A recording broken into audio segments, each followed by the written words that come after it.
Hello mga kadarab, so for today mamalengke kita or maato to sa Asian store ni siya sa Roholt sa Avocado. Dool ni sa mga 12 minutes away from the driving.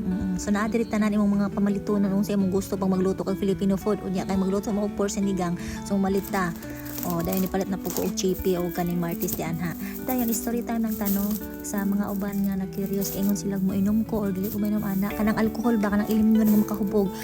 Para nako wala may nagbuot na ako o nag-push na ako mo inom ana, pero akong lawas dili man kaagwanta kay na-observe na ako na sa una pa atong naapa ko sa Zamboanga City ka trabaho ko, nakainom ko og try og tanduay ice dayon nisakit akong tiyan dahil na ay ko na-tryan nga di din ako kaya. So, siguro akong lawas wala jud sa akong lawas o di lang jud kaya nga mo inom og mga hard drinks o di lang jud ako kaya. So remember na ako sa una atong high school pa ko nga na ako mga amiga walay makig-amiga na ako siguro makaingon sila weirdo ko kay syempre ang uban na himar kada ay nana bitaw kay normal naman yun nga maginom-inom, pero ako na ako mga amiga pero pag makasabot na sila na ako nga dili ko mainom accept ko nila o inana lang siya kay nabi uban nga di ka makig-amiga ana kay di man day mo inom ana diba, so depende lang na og happy ko kay akong mga amiga po nga kabalo sila nga dili ko mainom accept na nila bahalag jamming magdinuntagay magchika unsa pa di ana kay di jud ko mainom.